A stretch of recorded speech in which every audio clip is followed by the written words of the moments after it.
ഇടയാക്കിയാനായി ദൈവത്തിന് മഹത്വം കരയറ്റുന്നു. നമുക്ക് വളരെ ദൈവസന്നിധിയിൽ വളരെ പ്രത്യാശയോടും അതുപോലെ നന്ദിയോടെയുമായിരിക്കാം. ദൈവമായ കർത്താവ് നമ്മൾ ഓരോരുത്തരും പരിപാലിക്കുന്നല്ലോ. കഴിഞ്ഞ 2 ആഴ്ചയിൽ ഞാൻ വളരെ ശരീരത്തിൽ വളരെ കഷ്ടം അനുഭവിച്ചു. പ്രത്യേകിച്ച് കഴിഞ്ഞതിൻ്റെ മുമ്പിലത്തെ ആഴ്ച എനിക്ക് നല്ല ശരീരക്ലേശം ഉണ്ടായിരുന്നു. മിക്കവാറും 6-7 ദിവസങ്ങൾ ഞാൻ ഇരുന്ന് തന്നെയാണ് ഉറങ്ങിയത്. കിടക്കാൻ പറ്റുമായിരുന്നില്ല. ഷിഫ്റ്റിങ് കഴിഞ്ഞപ്പോൾ ഞങ്ങൾ വീടൊന്ന് മാറി. അപ്പോൾ ഈ പൊടിയുടെ ശല്യം കാരണം തോന്നുന്നു വളരെ ശ്വാസം എടുക്കാൻ വളരെ പ്രയാസമുണ്ടായി. ചുമയ്ക്കുകയൊക്കെ ചെയ്യുന്ന വളരെ പ്രയാസമുണ്ടായി. ദൈവം എന്നെ വിടുവിച്ചു. ഏതായാലും പ്രാർത്ഥനയിൽ നിങ്ങളെന്നെ ഓർത്തതിനായി നന്ദി പറയുന്നു. ദൈവം വിടുവിച്ചനായ ദൈവത്തിന് സ്തോത്രം ചെയ്യുന്നു. നമ്മോരോരുത്തരും ഓരോവിധ ഘട്ടങ്ങളിലൂടെ കടന്നു പോകുന്നല്ലോ. ദൈവം എല്ലാവരും അനുഗ്രഹിക്കട്ടെ. നമ്മുടെ വഴികളിൽ ദൈവത്തിൻ്റെ അനുഗ്രഹവും നന്മയും ഉണ്ടാകട്ടെ. പാസ്റ്റർ അലക്സിസ് സാറിൻ്റെ കഴിഞ്ഞ ദിവസം ഒരു ടെക്സ്റ്റ് കണ്ടു. ഇടത്തെ കാലിനൊരു ചെറിയ വേദനയുണ്ട്, ഒന്ന് ഇടിച്ചതാണ്. അപ്പോൾ അതുകൊണ്ട് പ്രാർത്ഥിക്കുക. നടക്കുമ്പോൾ ബുദ്ധിമുട്ടുണ്ട്, വേദനയുണ്ടെന്ന് എഴുതിയിരുന്നു. ദൈവം നമ്മളെ അനുഗ്രഹിക്കട്ടെ. നമ്മൾ കഴിഞ്ഞ ദിവസങ്ങളെല്ലാം പഠിച്ചുകൊണ്ടിരുന്നത് കൊരിന്ത്യ ലേഖനത്തിൽ നിന്നാണ്. ഇന്നും അതിൻ്റെ തുടർച്ചയായിട്ട് മാത്രമാണ് നമ്മൾ പോകുന്നത്. കൊരിന്ത്യ ലേഖനത്തിലെ 6-ാം അധ്യായത്തിൻ്റെ 9, 10, 11 വാക്യങ്ങളാണ് ഇന്ന് നമ്മൾ ചിന്തിക്കുന്നത്. 1 കൊരിന്ത്യർ 6-ാം അധ്യായം 9, 10, 11 വാക്യങ്ങൾ. അന്യായം ചെയ്യുന്നവർ ദൈവരാജ്യം അവകാശമാക്കുകയില്ല എന്ന് അറിയുന്നില്ലയോ? നിങ്ങൾ തന്നെ വഞ്ചിക്കാതെയിരിപ്പിൻ. ദുർനടപ്പുകാർ, വിഗ്രഹാരാധികൾ, വ്യഭിചാരികൾ, സ്വയംഭോഗികൾ, പുരുഷകാമികൾ, കള്ളന്മാർ, അത്യാഗ്രഹികൾ, മദ്യപന്മാർ, വാവിഷ്ഠാനക്കാർ, പിടിച്ചുപറിക്കാർ എന്നിവർ ദൈവരാജ്യം അവകാശമാക്കുകയില്ല. നിങ്ങളും ചിലർ ഈ വകക്കാരായിരുന്നു. എങ്കിലും നിങ്ങൾ കർത്താവായ യേശുക്രിസ്തുവിൻ്റെ നാമത്തിലും നമ്മുടെ ദൈവത്തിൻ്റെ ആത്മാവിനാലും നിങ്ങളെ തന്നെ കഴുകി ശുദ്ധീകരണവും നീതീകരണവും പ്രാപിച്ചിരിക്കുന്നു. Thank you. ഇന്ന് ഞാൻ ദൈവരാജ്യത്തിൻ്റെ അതിരുകളെ പറ്റിയാണ് പറയാൻ പോകുന്നത്. ദൈവരാജ്യത്തിൻ്റെ ബൗണ്ടറീസിനെ പറ്റിയായിരിക്കും പറയുന്നത്. ദൈവരാജ്യം നമുക്കെല്ലാം വളരെ അറിയാവുന്ന ഒരു കാര്യമാണ്, ധാരാളമായി കേൾക്കുന്നതാണ്. കർത്താവിൻ്റെ പ്രസംഗത്തിൻ്റെ കാലം തൊട്ട് അല്ലെങ്കിൽ സുവിശേഷങ്ങൾ നമ്മൾ ഏറ്റവും കാണുന്ന ഒരു പദപ്രയോഗമാണ് ദൈവരാജ്യം. അപ്പോൾ ദൈവരാജ്യം എന്താണെന്ന് നമ്മൾ ധാരാളമായി നമ്മൾ കേട്ടിട്ടുണ്ട്.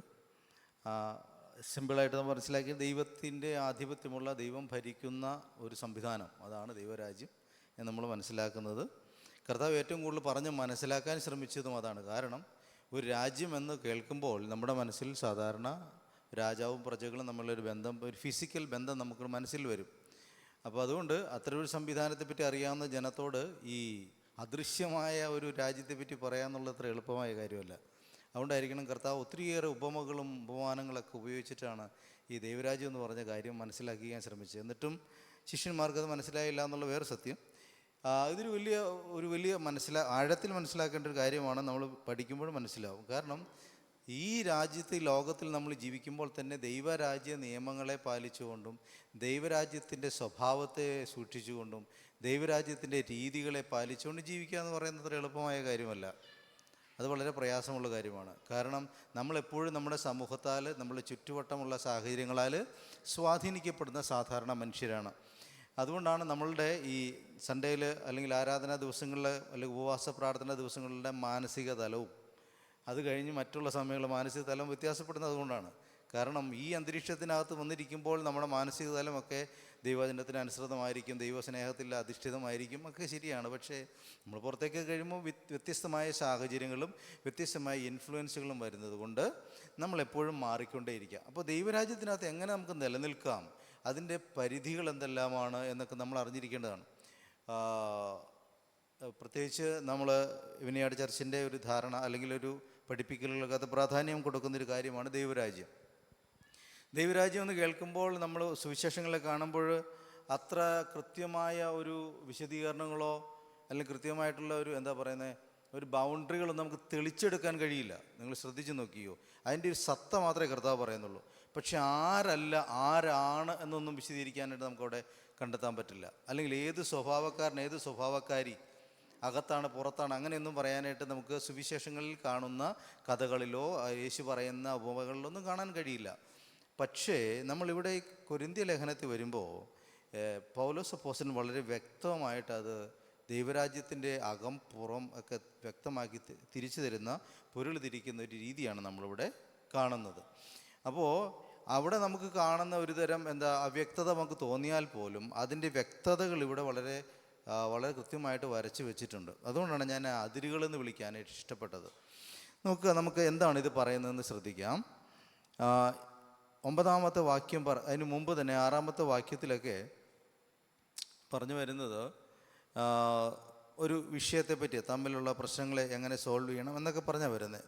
വിശ്വാസികൾ അവിശ്വാസികൾ തമ്മിലുള്ള പ്രശ്നം ഇതൊക്കെ പറഞ്ഞു വന്നിട്ട് പിന്നെയും പറയുകയാണ്, നിങ്ങൾക്ക് ദൈവരാജ്യം അവകാശമാക്കാൻ കഴിയില്ല.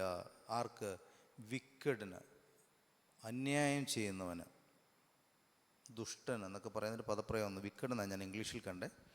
അന്യായം ചെയ്യുന്നവന് ദൈവരാജ്യം അവകാശമാക്കുകയില്ല എന്ന് നിങ്ങൾ അറിയുന്നില്ലയോ എന്ന് പറഞ്ഞു തുടങ്ങിയിട്ട് അവസാനിക്കുന്നത് 11-ാമത്തെ വാക്യം പറയാണ്, എങ്കിലും നിങ്ങൾ കർത്താവ് യേശു ക്രിസ്തുവിൻ്റെ നാമത്തിലും നമ്മുടെ ദൈവത്തിൻ്റെ ആത്മാവിനാലും നിങ്ങളെ തന്നെ കഴുകി ശുദ്ധീകരണം നീതീകരണം പ്രാപിച്ചിരിക്കുന്നു. അപ്പോൾ നിങ്ങൾ ഇതായിരുന്നു, എന്തോ ആയിരുന്നു, ഇപ്പോൾ നിങ്ങൾ ഇതാണ്. നിങ്ങൾക്ക് ആ വേർതിരിവ് പിടികിട്ടുമെന്ന് എനിക്ക് മനസ്സിലാവുന്നു, ഞാൻ വിചാരിക്കുന്നു. നോക്കുക, നിങ്ങളിതായിരുന്നു, ഒരു പാസ്റ്റ് ടെൻസിൽ പറഞ്ഞേക്കുക, ആയിരുന്നു. നിങ്ങളിപ്പോൾ അതല്ല, നിങ്ങൾ മറ്റൊന്നാണ്. ഈ ഒരു വേർതിരിവാണ് നമ്മുടെ തലയ്ക്കകത്ത് അല്ലെങ്കിൽ നമ്മുടെ ചിന്തകളിൽ ഉണ്ടാവേണ്ടത്. നമ്മൾ എന്തായിരുന്നു, ഇപ്പോഴെന്തല്ല എന്നുള്ളൊരു തിരിച്ചറിവ്. ഇതാണ് ദൈവരാജ്യത്തെ നിശ്ചയിക്കുന്നതും നമ്മളതിൻ്റെ ഉള്ളിലുണ്ടോ എന്ന് പരിശോധിക്കാൻ നമ്മളെ സഹായിക്കുന്നതുമായ കാര്യം. പനി ഉണ്ടായിരുന്നു, ഇപ്പോൾ പനിയുണ്ടോ? അല്ലേ? രോഗിയായിരുന്നു, രോഗമുണ്ടോ? നടുവേദന ഉണ്ടായിരുന്നു, നടുവേദന ഉണ്ടോ? ഇപ്പോഴുണ്ടോ? ഇപ്പോൾ ഇല്ല. അപ്പോൾ ഉണ്ടായിരുന്നു, അല്ലേ? നമുക്ക് തിരിച്ചറിയാവുന്നൊരു കാര്യമല്ലേ, സെൻസ് ചെയ്യാവുന്ന കാര്യമാണ്. ഞാൻ നുണ പറയുമായിരുന്നു, ഇപ്പോൾ നുണ പറയുന്നുണ്ടോ? നുണ പറയുന്നില്ല. ഞാൻ വൈരാഗ്യമുള്ള ഒരാളായിരുന്നു, എനിക്ക് വൈരാഗ്യമുണ്ടോ? ഇപ്പോൾ വൈരാഗ്യമില്ല.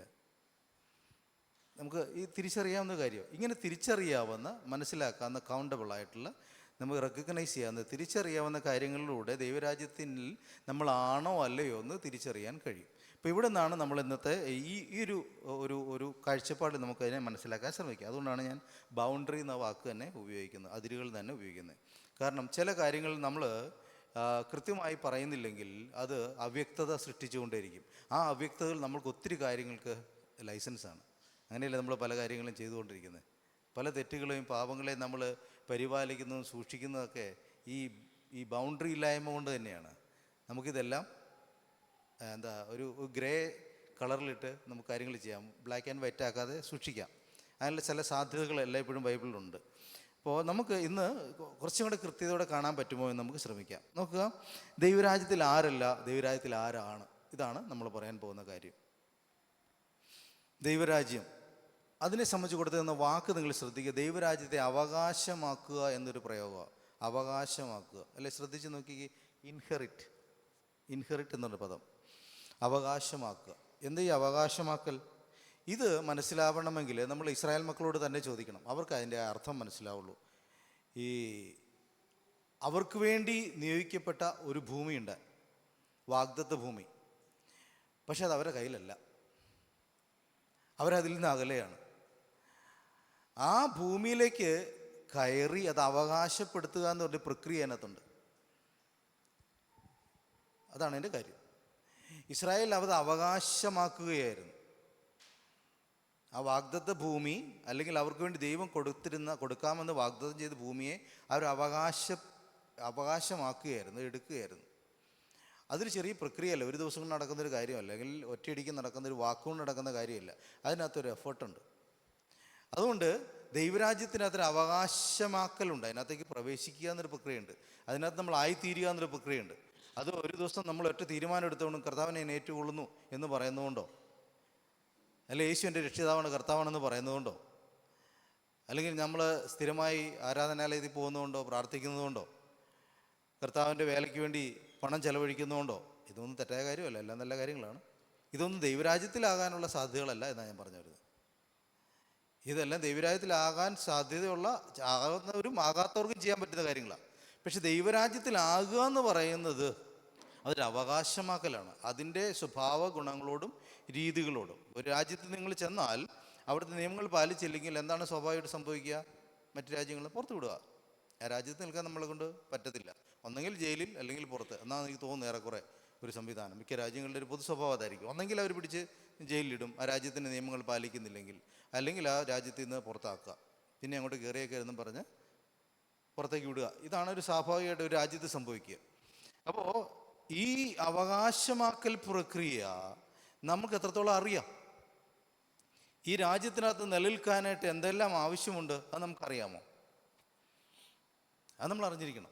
എങ്കിലേ നമുക്ക് ആരാധനയ്ക്ക് പോയാലും ഈ കാര്യങ്ങൾക്കെല്ലാം പങ്കുകൊണ്ടാലും ദൈവരാജ്യത്തിൻ്റെ സംവിധാനത്തിനകത്ത് നിൽക്കണമെങ്കിൽ നമുക്ക് ഇതറിഞ്ഞേ പറ്റൂ. അവകാശമാക്കുക എന്നുള്ള പരിപാടി ഇസ്രായേൽ മക്കൾക്ക് അറിയാമെന്ന് ഞാൻ പറഞ്ഞതിൻ്റെ കാരണം അവർക്ക് അതിനകത്ത് ഒത്തിരിയേറെ അധ്വാനം ഉണ്ടായിരുന്നു. അവർക്ക് ഒത്തിരി കാര്യങ്ങൾ പഠിക്കേണ്ടതുണ്ടായിരുന്നു, ഒത്തിരി പ്രിപ്പറേഷൻസ് ഉണ്ടായിരുന്നു. നിങ്ങൾക്കറിയാമോ, മിസ്രൈമിൽ നിന്ന് ഇറങ്ങിയ ഇസ്രായേൽ മക്കൾക്ക് ഒരിക്കലും ഒരു കാരണവശാലും അവകാശമാക്കാൻ പറ്റുമായിരുന്നില്ല. മിസ്രൈമിൽ നിന്ന് ഇറങ്ങി വന്ന അവൻ്റെ മനസ്സിൽ എന്തുണ്ടായിരുന്നറിയാമോ? അവൻ്റെ പ്രശ്നങ്ങളെല്ലാം മോശയുടെയും അഹരോൻ്റെയൊക്കെ മുമ്പിൽ അവരെ പ്രകടിപ്പിക്കുന്നുണ്ട്. അതാണ് ഏറെക്കുറെ 40 വർഷം നടക്കേണ്ടി വന്നത്. എന്തൊക്കെയായിരുന്നു ഇതിൻ്റെ കാരണം? ഒന്നതേ മത്സരത്തിലാണ് ആരംഭിക്കുന്നത്. എന്താ മത്സരത്തിൻ്റെ കാരണം? അടിച്ചമർത്തപ്പെട്ടവൻ്റെ സ്വഭാവമാണ് മത്സരിക്കുക എന്നുള്ളത്. സ്വാഭാവികമായിട്ടും ഒരു ബോൾ നിങ്ങൾ വായു നിറഞ്ഞൊരു ബോൾ നിങ്ങൾ സപ്രസ് ചെയ്ത് വെച്ച് കൈ എടുക്കുന്ന വഴി അത് പുറത്തേക്ക് വരും. ഇത് തന്നെയാണ് അവിടെ സംഭവിച്ചത്. 400 സംവത്സരക്കാലം അടിമത്തത്തിൽ കിടന്ന സമൂഹം പുറത്തേക്ക് വന്നപ്പോൾ അവർക്ക് സ്വാതന്ത്ര്യം കിട്ടിയപ്പോൾ ആദ്യം കണ്ട നേതാവിനെ അവരെ എതിർക്കുക ചെയ്ത്. സ്വാഭാവികമാണത്, അങ്ങനെയാണ് സംഭവിച്ചത്. അതാണ് മോശയോടൊക്കെ ആ ഒരു പ്രതികരണം വരാൻ കാരണം. അനുസരിക്കാനോ കീഴ്പ്പെടാനോ കഴിയത്തില്ല അവിടെ, അത് അവരുടെ രക്തത്തിലില്ല. അവരെ സംബന്ധിച്ചിടത്തോളം അവരെ അടിച്ചമർത്തുന്ന ഏതവനെയും എങ്ങനെയും കീഴ്പ്പെടുത്തുക എന്നുള്ള ഒരു ത്വര മാത്രമേ ഉണ്ടാവുള്ളൂ. അതാണല്ലോ മോശ തന്നെ കണ്ട രണ്ടുപേരും അടികൂടുന്നത്. ഏതെങ്കിലും ഒരു സാഹചര്യത്തിനകത്ത് അവസരം കിട്ടിയാൽ അവനെ അടിച്ചമർത്തുന്നവനെ തിരിച്ചടിക്കുക, അവനെ ഒതുക്കുക, അവനെ കീഴ്പ്പെടുത്തുക എന്നുള്ളത് മാത്രമേ ഒരു അടിച്ചമർത്തപ്പെട്ട മനസ്സിന് സാധിക്കത്തുള്ളൂ. സ്വാഭാവികമായ പ്രക്രിയയാണത്. അതുതന്നെയാണ് മോശ നേരിടേണ്ടി വന്നത്. മോശയോട് അത്രയും പ്രഗത്ഭനായ മോശയോട് എതിർക്കുക, അവനോട് മത്സരിക്കുക, അവനോട് വെല്ലുവിളിക്കുക, അവൻ്റെ അധികാരത്തെ വെല്ലുവിളിക്കുക, ഇത്തരം പ്രക്രിയ. അതിനിടയ്ക്ക് ദൈവ കൽപ്പനകളുണ്ടാകുന്നു, ദോഷങ്ങളുണ്ടാകുന്നു. ഇതൊക്കെ സംഭവിക്കാൻ കാരണം അവരുള്ളിൽ ഈ ഒരു ജനത്തിന് ഒരു കാരണവശാലും വാഗ്ദത്ത ഭൂമി കയറാൻ പറ്റില്ല. നിങ്ങൾ വാഗ്ദത്തത്തിലേക്ക് പ്രവേശിക്കുന്ന ആളുകളെ ശ്രദ്ധിച്ചു നോക്കിയേ. അവർ എല്ലാം കൂടെ വഴക്കുകൂടിനാക്കിയും കയറുമല്ല ചെയ്യുന്നത്. അവർക്കൊരു ക്രമമുണ്ടായിരുന്നു. ആദ്യം ആരാ പ്രവേശിക്കുന്ന? യോർദാൻ കടക്കുന്നത് പെട്ടകം വഹിക്കുന്ന യഹൂദന്മാർ. ഒരു ക്രമമായ അവർ തൊട്ടുപുറകെ ആർക്കും പോകാൻ പറ്റത്തില്ല. അതിന് പിന്നാലെ നിശ്ചിത ദൂരത്തിൽ യോദ്ധാക്കളായ ആളുകൾ പോകണം. അതിനും പിന്നാലെ നിശ്ചിത ദൂരത്തിൽ ആര് പോകണം? സാധാ ജനങ്ങൾ പോകണം. ക്രമമുണ്ട് അവർക്ക്. മാത്രമല്ല ഈ പെട്ടകത്തിൽ എന്താ ഉള്ളത്? പെട്ടകത്തിൽ പ്രമാണങ്ങളുണ്ട്. നിങ്ങൾ പോയി ജീവിക്കേണ്ട ദേശത്ത് എങ്ങനെ ജീവിക്കണം എന്നുള്ള പ്രമാണങ്ങളുണ്ട്. ഇതൊന്നും ഇസ്രായേലിൽ നിന്നിറങ്ങിയ ജനത്തിൻ്റെ കയ്യിലില്ല. അവരെ ഈ വക കാര്യങ്ങളൊന്നുമില്ല. അവർക്ക് ഇതിനെപ്പറ്റി അറിഞ്ഞുകൂടാ. പക്ഷേ മരുഭൂമിയിലെ 40 സംവത്സരത്തെ ജീവിതത്തിന് ശേഷം ഇവർ വാഗ്ദത്തത്തിലേക്ക് പ്രവേശിക്കുമ്പോൾ കാണുന്ന ചിട്ടയുള്ള, ക്രമമുള്ള, ജീവിതത്തെപ്പറ്റി ദർശനമുള്ള, നാളുകൾ പാലിക്കേണ്ട നിയമങ്ങളെപ്പറ്റി ബോധ്യമുള്ള, അനുസരിക്കാൻ തയ്യാറായ സമൂഹം. അതുകൊണ്ടാണ് അവർ യോർദാൻ കഴിഞ്ഞ് അപ്പുറത്തേക്ക് കടന്ന് ഒരു യെരിഹോ എന്ന് പറഞ്ഞ ഒരു വലിയ മതിലിനെ നേരിടേണ്ടി വന്നു. അവരെങ്ങനെയാണ് അതിനെ സ്വീകരിച്ച്? അനുസരണം കൊണ്ട് മാത്രമാണ്. 6 ദിവസം മിണ്ടരുത്, ചുറ്റി നടക്കണം. 7-ാം ദിവസം മിണ്ടണം, അല്ലെങ്കിൽ ആർപ്പിടണം. അവരങ്ങനെ ചെയ്തു. ഇസ്രായേലിൽ നിന്നിറങ്ങിയ ജനത്തിന് സാധിക്കുമായിരുന്നില്ല. അവരങ്ങനെയല്ല അതിനോട് പ്രതികരിക്കുന്നത്. കോട്ട കീഴടക്കണമെന്ന് പറഞ്ഞാൽ ഇങ്ങനെ മിണ്ടാതെ നടക്കാനൊന്നും അവരെ കൊണ്ടാവില്ല. കാരണം അവരുടെ ബോധത്തിൽ അങ്ങനെ ഒരു കാര്യം അറിവില്ല. നമുക്കൊരു വേറെ വിശ്വാസ ജീവിതത്തിൽ പ്രധാനപ്പെട്ട ഒരു കീ പോയിന്റ് എന്ന് പറയുന്നത് അറിയാമോ? അനുസരണമാണ്. എല്ലാം അറിഞ്ഞിട്ട് നമുക്ക് ജീവിക്കാൻ പറ്റില്ല. അവിടെയാണ് ദൈവ പ്രമാണങ്ങളെ സർവാത്മന അനുസരിക്കുക എന്ന് പറയുന്ന ഒരു സ്വഭാവം നമ്മൾ വളർത്തിയെടുക്കേണ്ടത്. ചില കാര്യങ്ങൾ നമുക്ക് മനസ്സിലാവില്ല, അവിടെ നമുക്ക് അനുസരിക്കുക മാത്രമേ വഴിയുള്ളൂ. നമ്മൾ ആ യെരിഹോവിന് ചുറ്റിടക്കുന്ന ഒരുത്തനോട് വിളിച്ചു വെച്ച് ചോദിക്കുക, നിനക്ക് തോന്നുന്നുണ്ടോ ഈ കൈ ചെയ്യുന്നത് ബുദ്ധിപരമായ സമീപനമാണെന്ന് തോന്നുന്നുണ്ടെന്ന് ചോദിച്ചാൽ അവൻ എന്തായിരിക്കും പറയുക? ഞാൻ അനുസരിക്കുക മാത്രമേ ചെയ്യുന്നത് അല്ലേ? അല്ല, അവൻ ലോജിക്കലി അവൻ പറയുമോ ഞാൻ ഈ കാണിക്കുന്നതിനകത്ത് ഇരുന്നൊരു ഫലം ഉണ്ടാവുമെന്ന്? പറയില്ല. അവൻ അനുസരിക്കുക മാത്രമേ ചെയ്യുന്നത്. ഇത്രയും വലിയൊരു കോട്ട ചുറ്റും മിണ്ടാതെ നടക്കുക, അവസാനം ആർപ്പിടുക, ഇതിനകത്ത് മറിഞ്ഞു വീഴുന്ന് വിചാരിക്കുക എന്നൊക്കെ പറയുന്നത് എളുപ്പമുള്ള കാര്യമാണോ? അല്ല, നമ്മുടെ സാമാന്യ ബുദ്ധി പ്രയോഗിച്ചാൽ നമുക്കതിന് കഴിയില്ല. അതുകൊണ്ട് തന്നെയാണ് വാഗ്ദത്തങ്ങൾ അവകാശമാക്കുക എന്ന് പറയുന്നത് ചെറിയ പ്രക്രിയയല്ല എന്ന് ഞാൻ പറയാൻ കാരണം. വാഗ്ദത്തത്തിലേക്ക് പ്രവേശിക്കുന്നതിന് ക്രമങ്ങളുണ്ട്, വ്യവസ്ഥകളുണ്ട്, നിയമങ്ങളുണ്ട്, അനുസരണമുണ്ട്, ദൈവിക കീഴ്വഴക്കങ്ങളുണ്ട്. അവൻ ട്രെയിൻഡാണ്, അവൻ വചനമുള്ളവനാണ്, അവന് നിയമങ്ങളുള്ളവനാണ്, പ്രമാണമുള്ളവനാണ്, അവന് നേതൃത്വമുള്ളവനാണ്, അവന് ദൈവഭയമുള്ളവനാണ്. മരുഭൂമിയിൽ അവൻ പഠിച്ച ഒത്തിരി കാര്യങ്ങളുണ്ട്. അപ്പം നമ്മൾ മരുഭൂമി കൂടെ കടന്നു പോകുന്നതെന്നൊക്കെ നമ്മൾ ആരെങ്കിലും വിചാരിക്കുന്നുണ്ടെങ്കിൽ, ഒറ്റപ്പെടലുകളും വേദനകളുണ്ടെങ്കിൽ എന്താ സംഭവിക്കുന്നത് അറിയാമോ? നമ്മളൊരു വാഗ്ദത്തത്തിലേക്ക് പ്രവേശിക്കുവാനായിട്ട് ദൈവം നമ്മളെ ട്രെയിൻ ചെയ്യുകയാണ്. നിഷാദിക്കാതിരിക്കുവാണെങ്കിൽ നമുക്കൊരു വാഗ്ദത്തത്തിലേക്ക് പ്രവേശിക്കാൻ കഴിയും. അനുസരിക്കാൻ മനസ്സുണ്ടെങ്കിൽ ദൈവിക വാഗ്ദത്തങ്ങളെ കാണാൻ ദൈവം നമ്മളെ ഇടയാകും. അപ്പോൾ അവകാശമാക്കുക എന്ന് പറയുന്നത് അത്ര എളുപ്പമുള്ള കാര്യമല്ല. അതിന് നാം നമ്മളെ മാറ്റേണ്ടതായിട്ടുണ്ട്. അതിനെപ്പറ്റിയുള്ള ഏറ്റവും രൂക്ഷമായ വാക്ക് ഡ്യൂട്ടോണമിക്കകത്തുണ്ട്, ആവർത്തന പുസ്തകത്തിൽ. അതിങ്ങനെ പറയുന്നത്, ഈ ദൈവവചനത്തോട് മത്സരിച്ച ആളുകളുണ്ടായിരുന്നു. അന്ന് 20 വയസ്സിന് മുകളിലുള്ള യോദ്ധാക്കളായ ആളുകളെല്ലാം ദൈവത്തോട് മത്സരിക്കുകയത്. അത് മുഴുവൻ അപ്രൂട്ട് ചെയ്തു കളഞ്ഞു എന്നാണ് വചനമായി പറയുന്നത്. അവരെല്ലാം മരിച്ചതിന് ശേഷം മാത്രമാണ് മത്സരികളും ദുഷ്ടന്മാരെ മുഴുവൻ, അതായത് ദൈവത്തെ വിശ്വസിക്കാതെ ദൈവത്തോട് മത്സരിച്ച സകലരെയും അപ്രൂട്ട് ചെയ്തതിന് ശേഷം മാത്രമാണ് ഇവരെ അങ്ങോട്ട് പ്രവേശിപ്പിച്ചത്. അപ്പോൾ മരുഭൂമിയിൽ ജനിച്ചവർ മാത്രമേ അങ്ങോട്ട് വാഗ്ദത്തത്തിലേക്ക് പ്രവേശിക്കുന്നുള്ളൂ. വളരെ ആഴമേറിയ ഒരു ആശയമാണ് നമുക്കിത് അവകാശമാക്കുക എന്നുള്ള പ്രക്രിയ എന്ന് പറയുന്നത്. അതുകൊണ്ട് നമ്മൾ വളരെ സൂക്ഷ്മതയോടെ ആയിരിക്കണം. നമ്മളുടെ ക്രിസ്തീയ ജീവിതത്തിൽ നാം കടന്നു പോകുമ്പോൾ ദൈവം തരുന്ന അനുഭവങ്ങളെ നമ്മൾ എങ്ങനെ സമീപിക്കുന്നു, അതിനോടുള്ള നമ്മുടെ സമീപനം എന്താണ്? ദൈവം തരുന്ന അനുഭവങ്ങളെ നമ്മൾ എന്തിലേക്കാണ് ദൈവം അത് ഉദ്ദേശിക്കുന്നത്? ഞാനിങ്ങനെ ഒരു പ്രസംഗം കേട്ടിട്ടുണ്ട്. നമ്മുടെ ജീവിതത്തിൽ ചില ദുഃഖാനുഭവങ്ങൾ, പ്രശ്നങ്ങളൊക്കെ വരും. എന്തുകൊണ്ട് കർത്താവ്, വൈ എന്ന് ചോദിക്കരുത്. ഞാൻ എന്താ ചെയ്യേണ്ടത്, വാട്ട് എന്ന് ചോദിക്കാൻ പഠിക്കണമെന്ന്. ഞാൻ എന്താ ചെയ്യേണ്ടത്, നീ എന്താ ഉദ്ദേശിക്കുന്നത്? എന്തുകൊണ്ട് കർത്താവെ എന്ന് ചോദിച്ചുകൊണ്ട് ജീവിതം മുഴുവൻ നമ്മൾ ഈ ചോദ്യം ചോദിച്ചുകൊണ്ടേയിരിക്കും. മറിച്ച് കർത്താവ് ഞാൻ എന്താ ചെയ്യണമെന്നാണ് നീ ആഗ്രഹിക്കുന്നത് എന്ന് ചോദിച്ചാൽ ഒരു പക്ഷേ നമുക്കൊരു മറുപടി ഉണ്ടാവും, ദൈവത്തിൽ നിന്ന് മറുപടി ഉണ്ടാവും. അപ്പോൾ ഞാൻ പറഞ്ഞു വന്നത്, ദൈവരാജ്യം അവകാശമാക്കുക എന്നുള്ളതൊരു വലിയ പ്രക്രിയ. അത് ഇസ്രായേലിനറിയാം. നമുക്കും ഇത്ര വലിയ പ്രക്രിയയുണ്ട്. ദൈവിക പ്രമാണങ്ങളും ചിട്ടകളും ദൈവികമായ ഇഷ്ടങ്ങളെയും ദൈവത്തിൻ്റെ നിയമങ്ങളും പാലിക്കാതെ ദൈവരാജ്യത്തിനകത്ത് നമുക്ക് നിലനിൽക്കാൻ കഴിയില്ല. നമ്മൾ മറ്റു രാജ്യത്തിൻ്റെ നിയമത്തിൻ്റെ നടത്തിപ്പുകാരായിരിക്കും. അതിന് നമ്മളെ അതിൽ നിന്ന് മാറ്റിക്കളയുന്നത് എന്താണ്? ദൈവരാജ്യത്തെ അതിൻ്റെ അടുത്ത വാക്യത്തിൽ പറയുന്നുണ്ട്, നിങ്ങളെ തന്നെ വഞ്ചിക്കരുത്, അല്ലെങ്കിൽ വഞ്ചിക്കപ്പെടാതിരിപ്പിൻ. അതാണ് അതിൻ്റെ കീ പോയിന്റ്. ദൈവരാജ്യത്തിൽ നമ്മൾ പ്രവേശിക്കരുതെന്ന് ആഗ്രഹിക്കുന്നത് പിശാച് മാത്രമാണ്. മറ്റാർക്കും നമ്മളോട് ആ പ്രശ്നമൊന്നുമില്ല. ഈ ലോകത്തിൻ്റെ രാജ്യത്തിൻ്റെ പ്രഭുവിനാണ്, അല്ലെങ്കിൽ നമ്മളെ ഒരു കാലത്ത് അടിമയാക്കി വെച്ചിരുന്ന പിശാചിനാണ് നമ്മളൊരിക്കലും ദൈവരാജ്യത്തിൽ പ്രവേശിക്കരുത് നിർബന്ധമുള്ളത്. വേറെ ആർക്കും ലോകത്തിൽ അത്തരം നിർബന്ധങ്ങളൊന്നുമില്ല. അപ്പോൾ അവൻ എപ്പോഴും ചെയ്തുകൊണ്ടേ ഇരിക്കുന്നത് എന്താണെന്നറിയാമോ? നമ്മളെ എങ്ങനെയെങ്കിലും ദൈവരാജ്യത്തിൽ ആവാതിരിക്കുക. നിങ്ങൾ പള്ളിയിൽ പോകുന്നതിന് അവന് പ്രശ്നമില്ല, സുവിശേഷ വേലയ്ക്ക് പോകുന്നതിന് പ്രശ്നമില്ല, പാസ്റ്ററാവുന്നതിന് പ്രശ്നമില്ല, നിങ്ങൾ ആരായാലും പുള്ളിക്ക് പ്രശ്നമില്ല. പക്ഷേ നിങ്ങൾ ദൈവരാജ്യത്തിൽ പ്രവേശിക്കരുത്. ദൈവരാജ്യത്തിൽ പ്രവേശിച്ചാൽ അവൻ്റെ അധികാരത്തിൽ നിന്ന് പുറത്തു പോയെന്നർത്ഥം. അതവൻ ഒരിക്കലും ആഗ്രഹിക്കുന്നില്ല. അതാണ് ഇതിൻ്റെ ഏറ്റവും വലിയ സിഗ്നിഫിക്കൻ്റ് ആയിട്ടുള്ള പ്രശ്നം ഞാൻ മനസ്സിലാക്കിയത്. നമ്മൾ ദൈവരാജ്യത്തിനകത്ത് നിൽക്കാതിരുന്ന പുള്ളിക്ക് യാതൊരു പ്രശ്നമില്ല. നമ്മളുടെ എല്ലാ കാര്യങ്ങളും സഹായിക്കും, എന്ത് വേണമെങ്കിലും തരും. നീ എന്നെ ഒന്ന് വീണ് നമസ്കരിച്ചാൽ മതി, എനിക്കിതെല്ലാം തരാം. എന്ത് കൂൾ ഓഫറാന്ന് നോക്കിയേ, അല്ലേ? ഇതൊക്കെ സാധിക്കും. അപ്പോൾ പിശാച് വേറെ എല്ലാ കാര്യത്തിലും വിട്ടുവീഴ്ച ചെയ്യും. പക്ഷെ നമ്മൾ ദൈവരാജ്യത്തിൽ വരാൻ പാടില്ല. പിതാവായ ദൈവത്തിൻ്റെ പുത്രത്വത്തിൽ നമ്മൾ വരാൻ പാടില്ല. അത് വന്നു കഴിഞ്ഞാൽ അവന് പ്രശ്നമായി. അപ്പോൾ ദൈവരാജ്യം നമ്മൾ അവകാശമാക്കാതിരിക്കാൻ അവൻ ചെയ്യുന്ന തന്ത്രം എന്താണെന്നറിയാമോ? നമ്മളെ വഞ്ചിക്കുക എന്നുള്ള പ്രക്രിയയാണ്. ഇതാണ് പിശാച് ആദ്യം മുതൽ ചെയ്തുകൊണ്ടിരിക്കുന്നത്, ഡിസെപ്ഷൻ. നമ്മൾ ഡിസീവ്ഡ് ആവരുതെന്നാണ് പറയുന്നത്. പിശാചിൻ്റെ വഞ്ചനയിൽ നമ്മൾ ഉൾപ്പെടാൻ പാടില്ല. വഞ്ചനയാണ് പിശാച് ആദ്യം മുതൽ ഉപയോഗിക്കുന്ന ഒരു ടെക്നിക്ക്. ഏറ്റവും എളുപ്പമുള്ള കാര്യവും അതൊക്കെ തന്നെയാണ്. ഒരാളെ പറ്റിക്കാനായിട്ട് യേശുവിൻ്റെ അടുത്ത് തന്നെ അത് പ്രയോഗിച്ചില്ലേ? ഇവിടെ നിന്ന് എടുത്ത് ചാടിയാൽ മതി, ദൂതന്മാർ കാത്തോളും എന്നൊക്കെ പറഞ്ഞ് അല്ലേ? അങ്ങനെയൊക്കെയല്ലേ പുള്ളി പറയുന്നത്? ദൂതന്മാർക്ക് വചനസഹിതമാണ് പറയുക. അപ്പം നമ്മളെ മിക്കവാറും വഞ്ചിക്കുന്നത് ഇങ്ങനെയാണ്, ദൈവം കരുതിക്കോളും, നീ പോയി കാര്യങ്ങൾ ചെയ്തു എന്നൊക്കെ പറഞ്ഞായിരിക്കും. പക്ഷെ പലപ്പോഴും നമുക്ക് കിട്ടുന്ന ആലോചന അപ്പോൾ ഈ ഇദ്ദേഹത്തിൻ്റെ ആയിരിക്കും. വളരെ സൂക്ഷ്മതയോടെ മനസ്സിലാക്കണം, നമ്മൾ വഞ്ചിക്കപ്പെടും. വഞ്ചനയ്ക്ക് ഒത്തിരി ഡയമെൻഷൻസ് ഉണ്ട്, ഒത്തിരി തലങ്ങളുണ്ട്.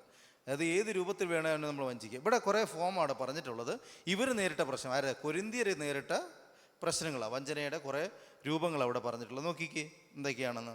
ദുർനടപ്പുകാർ, വിഗ്രഹാരാധികൾ, വ്യഭിചാരികൾ, സ്വയഭോഗികൾ, പുരുഷകാമികൾ, കള്ളന്മാർ, അത്യാഗ്രഹികൾ, മദ്യപന്മാർ, വാവിഷ്ഠാണക്കാർ, പിടിച്ചുപറിക്കാർ. ഒരു പക്ഷേ ഈ വിഷയങ്ങളെല്ലാം അവരുടെ ഇടയിൽ ലിസ്റ്റായി കിടക്കുന്നതും വളരെ തെളിഞ്ഞു കിടക്കുന്നതുമായ ഒരു സ്വഭാവ രീതികളൊക്കെ ആയിരിക്കാം. നമ്മുടെയൊക്കെയാണ് ലിസ്റ്റ് ചിലപ്പോൾ കുറേ കൂടെയൊക്കെ വ്യത്യാസം വന്നേക്കാം. അപ്പോൾ ഓരോ രാജ്യത്തിനും ഓരോ ദേശത്തിനും ഓരോ സംസ്കാരത്തിനൊക്കെ ലിസ്റ്റ് വ്യത്യാസം ഉണ്ടാവും. ഇതിനകത്ത് ഈ കാണുന്ന കാര്യങ്ങളെല്ലാം പൊതുവെ കൊരിന്ത്യ സമൂഹത്തെപ്പറ്റി ഞാൻ ഒരിക്കൽ പറഞ്ഞായിരുന്നു. അത് ഈ നമ്മുടെ നാട്ടിലൊക്കെ ആളുകൾ ഗോവയിൽ പോകാമെന്ന് പറഞ്ഞാൽ എന്താന്ന് പറയുന്നത്, എന്നോട് ഒരാളിങ്ങനെ വിശദീകരിച്ചാട്ടോ. അത് എന്തിനാണ് ഗോവയിൽ പോകുന്നത്? എന്തിനാണ്? അവിടെ പ്രകൃതി ഭംഗി ആസ്വദിക്കാനൊന്നുമല്ലോ അല്ലേ. ഗോവയിൽ പോകുന്നതിന് പ്രധാനപ്പെട്ട കാര്യം പറഞ്ഞാൽ മദ്യവും മറുസൈഡും. ഇതിനുവേണ്ടിയാണ് അവിടേക്ക് പ്രധാനമായിട്ട് ആളുകൾ ഇതിൽ പോകുന്നത്. ബീച്ച് കാണാൻ വേറെ സ്ഥലങ്ങളുണ്ട്, ധാരാളമുണ്ട്. പക്ഷേ ഗോവയിൽ പോയി അടിച്ചു പൊളിക്കുക എന്നൊക്കെ പറയുന്നതിൻ്റെ അർത്ഥം മറ്റ് കാര്യങ്ങളൊക്കെയാണ്. സെക്ഷൽ മൊറാലിറ്റി തന്നെയാണ് പ്രധാനമായിട്ടുള്ള ഒരു ലക്ഷ്യബോധം എന്നൊക്കെ പറയുന്നത് എന്ന് എന്നോടൊരാൾ വിശദീകരിച്ച് പറഞ്ഞാൽ എൻ്റേതല്ല കേട്ടോ. ഇതൊരു പൊളിറ്റിക്കലി റോങ് ആയിട്ട് എടുക്കുകയും ചെയ്യരുത്. ഒരു ദേശത്തെപ്പറ്റി ഞാൻ അങ്ങനെ പറഞ്ഞു വന്നു. അത് പൊളിറ്റിക്കൽ കറക്റ്റ്നെസ്സിൻ്റെ പ്രശ്നമുള്ളതാണ്. അപ്പം അങ്ങനെ ഒരു പ്രയോഗം പോലെ ഇരിക്കുന്ന ഒരു രീതിയാണിത്. ഇത് കൊരിന്തിലേക്ക് പോകാമെന്ന് ആ ദേശത്തുള്ള ആളുകൾ പറഞ്ഞതിൻ്റെ അർത്ഥം ഇതൊക്കെയാണ് ഉദ്ദേശിക്കുന്നത്. കൊരിന്തിൻ്റെ ഒരു സ്വഭാവമായിരുന്നത് ഇത്തരമുള്ള ആഘോഷങ്ങൾ, ഉത്സവങ്ങൾ, ആഹ്ലാദങ്ങൾ, പ്ലഷർ സീക്കിംഗ് പ്രിൻസിപ്പിൾ എല്ലാം വളരെ കാര്യമായിട്ടുള്ള സ്ഥലമായിരുന്നത്. അതുകൊണ്ട് തന്നെയാണ് ഈ പറഞ്ഞ ലിസ്റ്റിനകത്ത് നിങ്ങൾ ശ്രദ്ധിച്ച് നോക്കിയ ഒരു കാര്യം വളരെ കൂടുതലാണ്. അത് സെക്ഷുവാലിറ്റിയെ ബന്ധപ്പെട്ട കാര്യം വളരെ കൂടുതലായിട്ട് പറഞ്ഞിട്ടുണ്ട്. 2-3 പദങ്ങൾ ഇവിടെ പൗലോസ് ഉപയോഗിക്കുന്നുണ്ട്. 3 പദങ്ങൾ, 3 പ്രധാനപ്പെട്ട പ്രശ്നങ്ങൾ. 1 അഡൾട്ടറി, 2 മെയിൽ പ്രോസ്റ്റിറ്റ്യൂഷൻ, 3 ഹോമോസെക്ഷുവാലിറ്റി. 3 പ്രധാനപ്പെട്ട കാര്യങ്ങൾ അതുമായിട്ട് ബന്ധപ്പെട്ട് തന്നെ സൂചിപ്പിച്ചിട്ടുണ്ട്. അതിൻ്റെ കാരണം ലൈംഗിക അരാജകത്വം തന്നെ നിലനിന്ന ഒരു ദേശമായിരിക്കണം അത്. അപ്പോൾ ആ ദേശത്ത് അതിൻ്റെ ഒരു അതിപ്രസരം ഉണ്ടായിരിക്കണം. ഓരോ ദേശങ്ങൾക്കും ഓരോ തരത്തിലുള്ള ദോഷങ്ങൾ ഒരുപക്ഷെ കണ്ടേക്കാം. അതായിരിക്കും പൗലോസ് അങ്ങനെ അതിനെ അഡ്രസ്സ് ചെയ്യുന്നത്. നോക്കിക്കേ, ഓരോ ലിസ്റ്റ് എടുക്കുമ്പോഴും അത് ആ ദേശത്തുള്ളിൽ നിൽക്കുന്ന ഇരുട്ടിൻ്റെ പ്രഭാവങ്ങളാണ് നമ്മൾ തിരിച്ചറിയണം. അവിടെ നിൽക്കുന്ന ജനത്തെ വഞ്ചിക്കുന്ന പിശാചിൻ്റെ തന്ത്രങ്ങളാണ് നമ്മൾ തിരിച്ചറിയണം. നോക്കുക, ഓരോന്നിട വിഗ്രഹാരാധി സ്വാഭാവികമാണ്. അത്തരം ഒരു രാജ്യത്ത് വിഗ്രഹാരാധന വളരെ കൂടുതലാണ്. റോമൻ പ്രവിശ്യയാണ് വിഗ്രഹാരാധന. നമുക്ക് അതിനെപ്പറ്റി വല്ല അറിയാമോ? വിഗ്രഹാരാധനയെപ്പറ്റി വിഗ്രഹമായിട്ട് നമ്മുടെ കയ്യിൽ എന്തെങ്കിലും ഉണ്ടോ? ദൈവത്തെക്കാൾ ഉപരിയെ നമ്മൾ മറ്റെന്തിനെങ്കിലും പ്രാധാന്യം കൊടുക്കുകയോ മറ്റെന്തെങ്കിലും വിഗ്രഹങ്ങൾ നമ്മൾ ഉള്ളിൽ പ്രതിഷ്ഠിക്കുകയും ചെയ്യാറുണ്ടോ? മനുഷ്യരോ വസ്തുക്കളോ പണമോ എന്തെങ്കിലുമൊക്കെ. വിഗ്രഹാരാധന. ദുർനടപ്പുകാർ, നമ്മൾ കഴിഞ്ഞ പ്രാവശ്യം അതിനെപ്പറ്റി ചിന്തിച്ചാണ്. വ്യഭിചാരികൾ, സ്വയഭോഗികൾ, പുരുഷകാമികൾ, ഹോമോസെക്ഷുവാലിറ്റി, ഞാനത് വിശദീകരിക്കുന്നില്ല. കള്ളന്മാർ നോക്കുക. അത്യാഗ്രഹികൾ, ഇതൊക്കെ നമ്മളെ സ്വാധീനിക്കാൻ സാധ്യതയില്ലേ? അത്യാഗ്രഹം. മദ്യപന്മാർ, ഒരുപക്ഷെ നമ്മളിന്ന് ഒഴിവായിരിക്കും, കുടിക്കുന്നൊന്നുമില്ലായിരിക്കില്ല എന്ന് ഞാൻ വിശ്വസിക്കുന്നു. വാവിഷ്ഠാണക്കാർ, വാക്കുകൾ കൊണ്ട് അമ്മാനമാടുന്നവർ, വായിൽ വരുന്നതെല്ലാം വിളിച്ചു പറയുന്നവർ, മനസ്സിൽ തോന്നുന്നതെല്ലാം സംസാരിക്കുന്നത് വാവിഷ്ഠാണക്കാർ. നമുക്ക് തോന്നുന്ന പോലെ സംസാരിക്കുക, അതെന്ത് പുറത്ത് വരുത്തുന്നു, എന്ത് ഉണ്ടാക്കുന്നു എന്ന നമ്മുടെ കൃപ. നമ്മുടെ പാസ്റ്റർ ജോൺസൺ ബാംഗ്ലൂരിൽ അദ്ദേഹം ഒരിക്കൽ പ്രസംഗിച്ചതെന്ന് തോന്നുന്നു. ഉപവസിച്ചുണ്ടാക്കുന്ന കൃപ നമ്മൾ പറഞ്ഞ് നാവുകൊണ്ട് കളയുന്നു. നമ്മൾ ഉപവസിച്ചും കഷ്ടപ്പെട്ടായിരിക്കും നമ്മൾ ദൈവകൃപയിലേക്ക് വരുന്നത്. അത് നമ്മുടെ വായിൽ 2 വാക്കുകൊണ്ട് നമ്മൾ തീർത്ത് കളയും. അപ്പോൾ നമ്മൾ പലപ്പോഴും നമ്മുടെ സംസാരത്തെ സൂക്ഷിക്കാറില്ല. പിടിച്ചു പറിക്കാർ, മറ്റൊരുത്തിൻ്റെ കയ്യിരിക്കുന്ന കാര്യങ്ങൾ നമ്മുടെ പോക്കറ്റിലേക്ക് വരുത്താനുള്ള ടെക്നിക്കുകൾ. നേരിട്ട് പിടിച്ചു പറിക്കുന്നില്ലായിരിക്കും, നമ്മൾ അതിന് ബുദ്ധി പ്രയോഗിക്കുന്നു. പിടിച്ചു പറിക്കാർ. ഈ പറഞ്ഞ ലിസ്റ്റിൽപ്പെട്ടവരാരും ദൈവരാജ്യം അവകാശമാക്കില്ല എന്നുള്ളതാണ് ഇവിടെ പൗലോസ് അപ്പോസ്തലൻ വളരെ വ്യക്തമായി പറയുന്നത്. ഒരു പക്ഷേ അവരുടെ ജീവിതത്തെ പിശാച് വഞ്ചിക്കാൻ ഉപയോഗിച്ച തന്ത്രങ്ങളായിരിക്കും ഇതെല്ലാം. ഇത്തരം തന്ത്രങ്ങളിലൂടെ ആയിരിക്കും ആ ജനസമൂഹം കടന്നു പോകുന്നത്. അവരുടെ ഇടയിൽ അതുണ്ടായിരിക്കാം. ഒരു വശത്ത് അന്യഭാഷ, പ്രവചനം, പാട്ട്, പ്രാർത്ഥന, ആരാധന എല്ലാം പ്രബലമായി നിൽക്കുന്നൊരു സഭയോടാണ് പറയുന്നതെന്ന് വിചാരിക്കുക. എല്ലാവിധ കൃപാവരങ്ങളും അത്ഭുതങ്ങളും നടക്കുന്ന സഭയോടാണ് പറയുന്നത്. ഇങ്ങനെയുള്ളവരാരും ദൈവരാജ്യത്തിൽ അവകാശമാക്കുകയില്ല. എന്തായിരിക്കും അതിൻ്റെ അർത്ഥം? എന്തായിരിക്കും അതിൻ്റെ സീരിയസ്നെസ്? സകലവിധ ആത്മീയ പ്രകടനങ്ങളും നടക്കുന്നൊരു സഭയോട് പറയുക, ഈ പറഞ്ഞ പരിപാടി പറ്റത്തില്ല, ദൈവരാജ്യത്തിനകത്ത് കയറാൻ പറ്റില്ല എന്ന് പറയുമ്പോൾ എന്തായിരിക്കും അതിൻ്റെ അർത്ഥം? ഇത്തരം ഡിസപ്ഷന്, ഇത്തരം വഞ്ചനയ്ക്ക് ആരൊക്കെയോ പെട്ടുപോയിട്ടുണ്ട്. നാം അറിയേണ്ട ഏറ്റവും വലിയ പ്രശ്നം, ദൈവരാജ്യത്തിൽ അവകാശമാക്കാതിരിക്കാൻ പിശാച് വഞ്ചനകളെ തിരിച്ചറിയണം. അതുകൊണ്ട് പൗലോസ് പറയുന്നത്, നിങ്ങൾ പിശാചിൻ്റെ തന്ത്രങ്ങളെ അറിയാത്തവരല്ലല്ലോ എന്ന് വെച്ച് കഴിഞ്ഞാൽ നമ്മൾ പിശാചിൻ്റെ തന്ത്രങ്ങളെ അറിഞ്ഞവരായിരിക്കണം, അറിയുന്നവരായിരിക്കണം. നമ്മളെ വഞ്ചിക്കുന്നതാണ് അവൻ്റെ തന്ത്രം. നമ്മളെ പിടിച്ച് കുഴിയിലേക്ക് തള്ളിയിടാൻ അവൻ നോക്കില്ല ഒരു പക്ഷേ, എന്നാൽ കുഴിയിലേക്ക് ചാടിക്കോ കുഴപ്പം വരില്ല എന്ന് പറഞ്ഞു തരാൻ അവനെ കൊണ്ട് കഴിയും. ഇതാണ് ഈ വഞ്ചനയുടെ പ്രത്യേകത. അപ്പോൾ നമ്മൾ ജീവിക്കുന്ന ലോകത്തിൻ്റെ പ്രത്യേകത എന്താണ്? നമ്മളെ വഞ്ചിക്കുന്ന ഒത്തിരി കാര്യങ്ങൾ നമ്മുടെ ചുറ്റും, ഡിസീവ് ചെയ്യുന്ന കാര്യങ്ങളിലാണ് നമ്മൾ കടന്നു പോകുന്നത്, അല്ലേ? സാമ്പത്തികമായ വഞ്ചനകളുടെ, അല്ലെങ്കിൽ റിലേഷൻഷിപ്പിനകത്തുള്ള വഞ്ചനകൾ ധാരാളം നടക്കുന്ന ലോകത്തിലാണ് നമ്മൾ ജീവിക്കുന്നത്. ആ വഞ്ചനയുടെ ഭാഗമായിട്ട് നമ്മളും പലപ്പോഴും അതിൻ്റെ ഭാഗമായി മാറുന്നുണ്ട്. ഈ പറഞ്ഞിട്ടുള്ള തെറ്റുകളെ നമ്മളൊന്ന് വിശദീകരിച്ചാൽ പലപ്പോഴും നമ്മൾ ഇതിനകത്ത് എവിടെയൊക്കെയോ കയറി ഇറങ്ങി പോകുന്നത് നമുക്ക് തോന്നുന്നുണ്ട്. നമ്മുടെ ആഗ്രഹങ്ങളും ദൈവസേനയിൽ നിന്ന് പലപ്പോഴും ഏകാഗ്രത വിട്ട് പോകാറില്ലേ? പോകുന്നുണ്ട്. നമ്മളും പലപ്പോഴും ദൈവത്തിൻ്റെ പ്രമാണങ്ങളിൽ നിന്ന് മാറിപ്പോകാറില്ലേ? പോകുന്നുണ്ട്. ഈ പറഞ്ഞ പല ലിസ്റ്റുകൾക്കകത്തും പ്രത്യക്ഷത്തിലില്ലെങ്കിലും പരോക്ഷമായി നമ്മളിലുണ്ട്.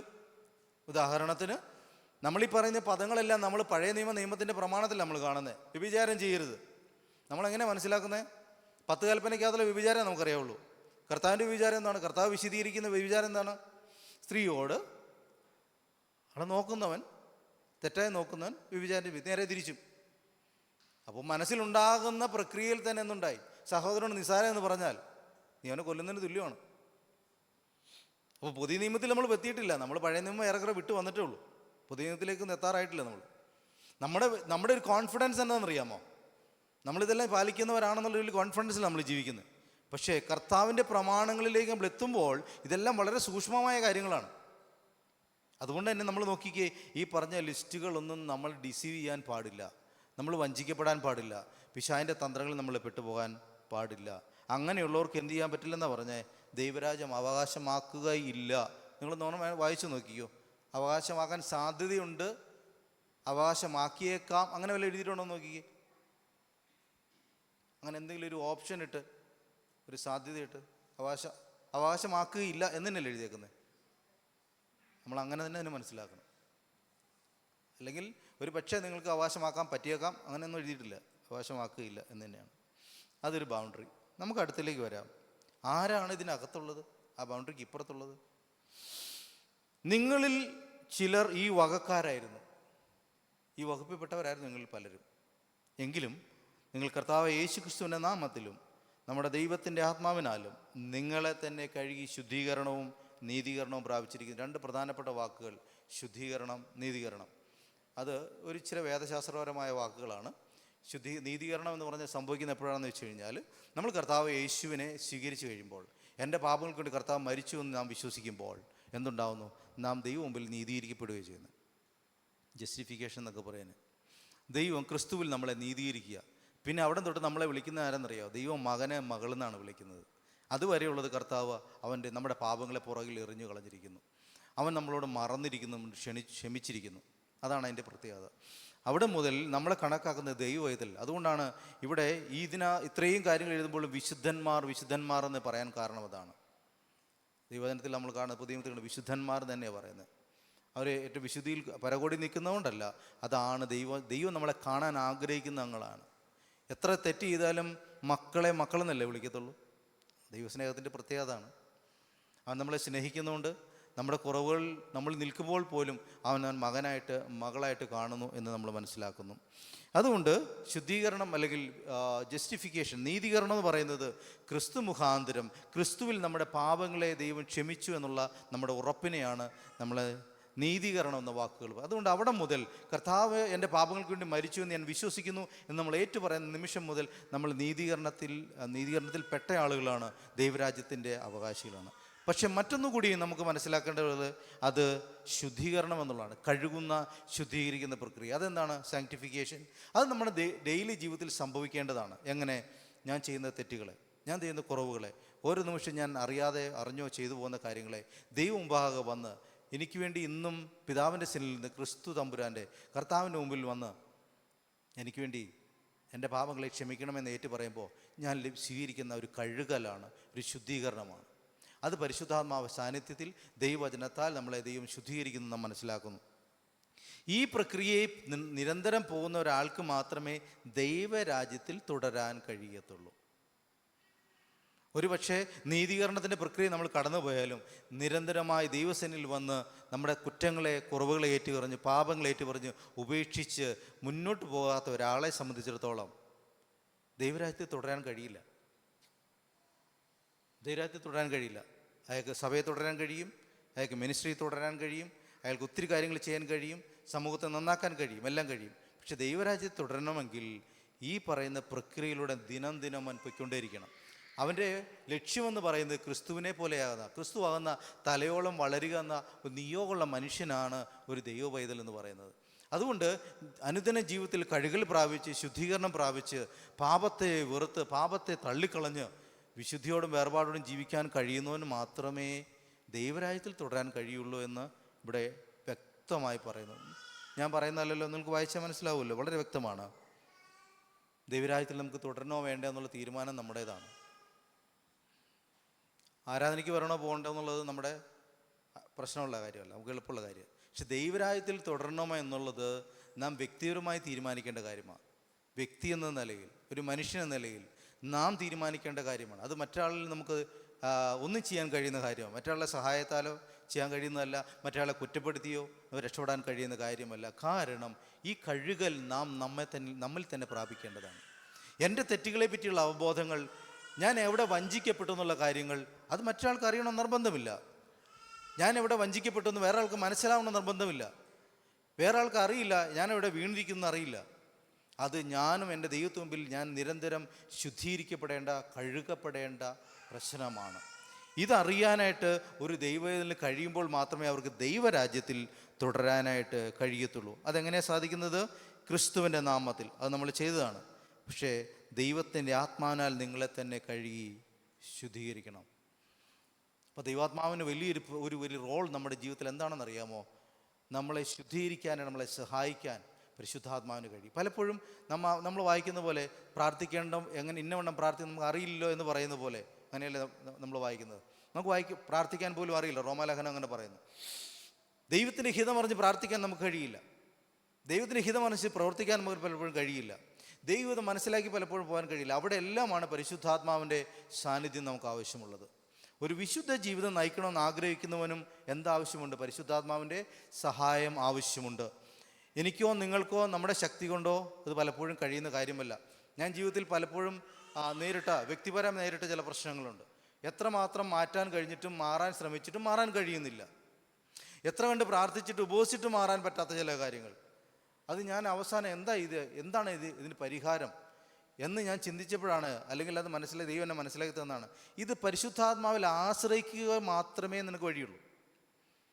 ചില കാര്യങ്ങൾ ഞാൻ ജീവിതത്തിൽ അനുഭവിച്ച ചില കാര്യങ്ങൾ പറയുന്നത്. ചില കാര്യങ്ങൾ മറികടക്കാൻ പരിശുദ്ധാത്മാവിനെ ആശ്രയിക്കാൻ മാത്രമേ വഴിയുള്ളൂ. നമ്മളെ കൊണ്ട് കഴിയില്ല. നമ്മുടെ എഫർട്ട് കൊണ്ട്, നമ്മുടെ തീരുമാനം, ഡിസിപ്ലിൻ കൊണ്ട്, ടൈം ടേബിൾ കൊണ്ട് ഒന്നും മാറ്റാൻ കഴിയില്ല.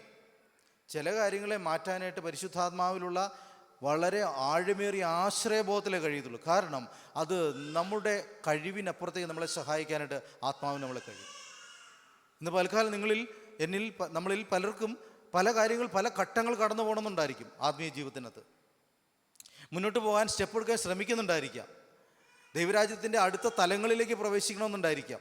അതിനുവേണ്ടി അധ്വാനിക്കുന്നുണ്ടാവും. ഇതൊക്കെ നടക്കുന്ന കാര്യങ്ങളാണ്. പക്ഷേ നാം ആഗ്രഹിക്കുന്ന തലത്തിൽ നമ്മൾ വിജയിക്കാൻ കഴിയുന്നില്ല.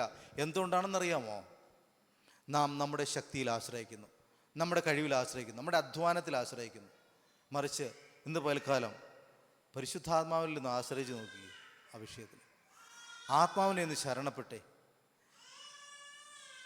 ഞാൻ പോയി കഴിഞ്ഞാൽ നിങ്ങൾക്ക് മറ്റൊരു മധ്യസ്ഥനെ, ഒരു സഹായനെ ഞാൻ നിങ്ങൾക്ക് അയച്ചു തരാം എന്ന് കർത്താവ് പറഞ്ഞ എന്തിനാണെന്നറിയാമോ? നമ്മൾ ബലഹീനനാണെന്ന് അവനറിയാം. നമ്മൾ ആഗ്രഹിച്ചാലും നടക്കില്ല എന്നവനറിയാം. അതുകൊണ്ടാണ് നമുക്കൊരു സഹായനെ തന്നത്. ദൈവ സാന്നിധ്യമാണ് പരിശുദ്ധാത്മാവ്. ദൈവം തന്നെയാണ് പരിശുദ്ധാത്മാവ്. അവൻ നമ്മുടെ ഉള്ളിൽ വസിക്കുന്നതാണ് പരിശുദ്ധാത്മാവിൻ്റെ സാന്നിധ്യം എന്ന് പറയുന്നത്. നാമെല്ലാം പരിശുദ്ധാത്മാവിനെ അറിയുന്നവരാണ്. ഞാൻ വിശദീകരിക്കുന്നില്ല. ആത്മാസാന്നിധ്യം പ്രാപിക്കുന്ന, ആത്മാസാന്നിധ്യത്തിൽ വിശ്വസിക്കുന്നവർ ഇന്ന് പലകാലം ദൈവാത്മാവിലൊന്ന് ശരണപ്പെട്ടേ. കർത്താവേ, എനിക്ക് ഒരു പടി കൂടെ ദൈവരാജ്യത്തിനകത്ത് വളരണം. എനിക്ക് മറികടക്കാൻ കഴിയാത്ത എൻ്റെ പരിമിതികളെ മറികടക്കണം. എൻ്റെ ജീവിതത്തെ കുറേ കൂടെ സംശുദ്ധമാക്കണം. ദൈവരാജ്യത്തിന് അതിര് വിട്ടു പോകാൻ എനിക്ക് ഇടവരുത്തരുത്. പിശാചിൻ്റെ തന്ത്രങ്ങൾപ്പെട്ട് ഞാൻ ഉഴന്നു പോകാൻ അനുവദിക്കരുത്. എൻ്റെ ഉള്ളിൽ ശുദ്ധീകരണമുള്ള, അനുദിനം ശുദ്ധീകരണം പ്രാപിക്കുന്ന, ദൈവത്തെ ഭയപ്പെടുന്ന, ദൈവത്തെ സ്നേഹിക്കുന്ന ഒരു മനുഷ്യനുണ്ടായി വരണം എന്ന് നമ്മളൊന്ന് ആഗ്രഹിച്ച്. ഏതായാലും നമ്മൾ ഈ അനുഗ്രഹിക്കപ്പെട്ട ദിവസം ദൈവസന്നിധിയിലായിരിക്കുന്നു. നമുക്കൊരു തീരുമാനം കൂടെ ദൈവസന്നിധിയിൽ, കർത്താവേ, ആത്മസാന്നിധ്യം എനിക്ക് കൂടുതൽ വേണം. എനിക്ക് ഒരു പടി കൂടെ ദൈവരാജ്യത്തിനകത്ത് പ്രയോജനപ്പെടണം. ദൈവരാജ്യത്തിൽ ഒരു സ്റ്റെപ്പ് കൂടെ എനിക്ക് വെക്കാൻ എനിക്ക് കഴിയണം. ഒന്നുകൂടെ വളരാൻ എനിക്ക് കഴിയണം എന്നാഗ്രഹിക്കാൻ കഴിയുമോ? ഒരു നിമിഷം ദൈവസന്നിധിയിൽ എഴുന്നേറ്റ് നിൽക്കാമോ?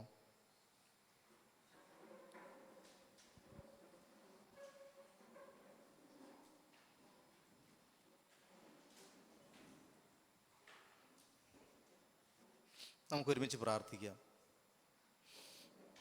നമ്മൾ ദൈവരാജ്യത്തിൻ്റെ പുറത്തു പോകാനുള്ള സാധ്യതകളിലൂടെ പോകുന്നുണ്ടോ? ദൈവരാജ്യത്തിൻ്റെ അതിരുകളിലൂടെ സഞ്ചരിക്കുന്നുണ്ടോ? ദൈവരാജ്യത്തിൻ്റെ അകത്ത് നിന്ന് പുറത്തേക്ക് തള്ളുന്ന വഞ്ചനകളിൽപ്പെട്ട് നാം പോകാറുണ്ടോ? പിശാച് വഞ്ചിക്കുമ്പോൾ നമ്മൾ അതിനകത്ത് പെട്ടു പോകാറുണ്ടോ? നമ്മുടെ കുറ്റങ്ങളെ ഏറ്റുപറഞ്ഞ് ശുദ്ധീകരണം പ്രാപിച്ച് മുന്നോട്ട് പോകുന്ന ഒരു ജീവിത ശൈലി നമുക്കുണ്ടോ? കുറവുകളെ തിരിച്ചറിഞ്ഞ് ദൈവവചനത്തിനനുസൃതമായി ദൈവശബ്ദത്തെ കേട്ട് നമ്മളെ തന്നെ വേർതിരിച്ച് മാറുന്ന അനുഭവം നമുക്കുണ്ടോ? ദൈവരാജ്യത്തെ അവകാശമാക്കാനുള്ള പരിശ്രമത്തിൽ നമ്മൾ ഏർപ്പെടുന്നുണ്ടോ? അതോ ദൈവത്തോട് മത്സരിക്കുന്ന മനുഷ്യരായി മാറുന്നോ? വചനത്തോട് മത്സരിക്കുന്ന മനുഷ്യരായി നാം മാറുന്നോ? ദൈവശബ്ദത്തോടും ദൈവഹിതത്തോടും മത്സരിക്കുന്നവരായി മാറുന്നുണ്ടോ? ഇന്ന് പൽക്കാലം എല്ലാവരും ദൈവസന്നിധിയിൽ നിന്ന് ഹൃദയത്തെ കൊടുത്ത് കർത്താവിൻ്റെ സന്നിധിയിൽ ശാന്തമായി ഒന്ന് പ്രാർത്ഥിച്ച്, കർത്താവേ, ഇന്ന് പകൽ എന്നെ ഒന്ന് സഹായിക്കണമേ. എവിടെയെങ്കിലും ജീവിതത്തിനകത്ത് ദൈവം ആഗ്രഹിക്കുന്ന അത്രയും ഞാൻ ഇത്രയും ആഗ്രഹിച്ചു, എൻ്റെ ഉള്ളിൽ ഇത്രയും ആഗ്രഹമുണ്ട്, എനിക്ക് ഇത്രത്തോളം ദൈവരാജ്യത്തിൽ വളരണം, ദൈവിക നന്മകളിലൂടെ കടന്നു പോകണമെന്ന് ആഗ്രഹമുണ്ട്, അത് അവകാശമാക്കണമെന്ന് ആഗ്രഹമുണ്ട്, പക്ഷെ കഴിയുന്നില്ല കർത്താവേ. പലപ്പോഴും വഞ്ചനകളിൽ വീണു പോകുന്നു. ഞാൻ ബലഹീനനായി പോകുന്നു, എന്നെ ഒന്ന് സഹായിക്കണമേ. ഞാൻ ബലഹീനയായി പോകുന്നു, എന്നെ ഒന്ന് സഹായിക്കണമേ. ഞാൻ ക്ഷീണിച്ചു പോകുന്നു, എന്നെ ഒന്ന് സഹായിക്കണമേ. ആത്മസാന്നിധ്യത്താൽ എന്നെ ഒന്ന് കഴുകി ശുദ്ധീകരിക്കണമേ എന്ന് പ്രാർത്ഥിക്കാനായിട്ട് എത്ര പേർക്ക് നല്ല മനസ്സുണ്ട് കർത്താവിൻ്റെ സന്നിധിയിൽ? നാം എല്ലാം കണ്ണടച്ച ദൈവസന്നിധിയിൽ കർത്താവിനോട് നാം ഓരോരുത്തരും പ്രാർത്ഥിക്കുകയാണ്. എനിക്ക് വേണ്ടി നിങ്ങളും പ്രാർത്ഥിക്കേണ്ട, ഞാൻ നിങ്ങൾക്ക് വേണ്ടിയല്ല പ്രാർത്ഥിക്കുന്നത്. നാം എല്ലാം കർത്താവിൻ്റെ സന്നിധിയിൽ നമ്മളൊരു ശുദ്ധീകരണത്തിലേക്ക് പ്രവേശിക്കുക. ഹല്ലേലൂയ. കർത്താവേ, പിശാചിൻ്റെ വഞ്ചനകൾ പലപ്പോഴും ദൈവം പ്രതീക്ഷിക്കുന്ന രീതിയിൽ വളരാനായിട്ടോ കർത്താവിൻ്റെ ഗുണം കാണിക്കാനായിട്ടോ ദൈവരാജ്യത്തിൻ്റെ പ്രവൃത്തികൾ ഏർപ്പെടാൻ എനിക്ക് കഴിയാറില്ല. കർത്താവേ, എന്നെ ഒന്ന് സഹായിക്കണമേ, എന്നെ ഒന്ന് ബലപ്പെടുത്തണമേ, ആത്മാവിനാൽ എന്ന് കഴുകി ശുദ്ധീകരിക്കണമേ എന്ന്. ഹല്ലേലൂയ. ഇന്ന് പൽക്കാലം ദൈവജനം ഒരുമിച്ച് പ്രാർത്ഥിച്ചാലും പരിശുദ്ധാത്മാവിൻ്റെ സാന്നിധ്യം ഇവിടെ ഉണ്ട്. പരിശുദ്ധാത്മാവിൻ്റെ സാന്നിധ്യം നമ്മുടെ മേലുണ്ട്. ആത്മാവാദി നമ്മളെ സഹായിപ്പാൻ സർവശക്തനാണ്. ഇന്ന് പൽക്കാലം നമ്മുടെ ഹൃദയത്തിലെ ഭാരങ്ങളുണ്ട്, മുറിവുകളുണ്ട്, സങ്കടങ്ങളുണ്ട്, അതെല്ലാം നമ്മളെ മുന്നേ നിർത്തുന്നത്. പക്ഷേ ഇന്ന് അതൊക്കെ ഒന്ന് മാറ്റിവെച്ചേ, കർത്താവിനോട് അടുത്ത് നിൽക്കാൻ ശ്രമിച്ചേ.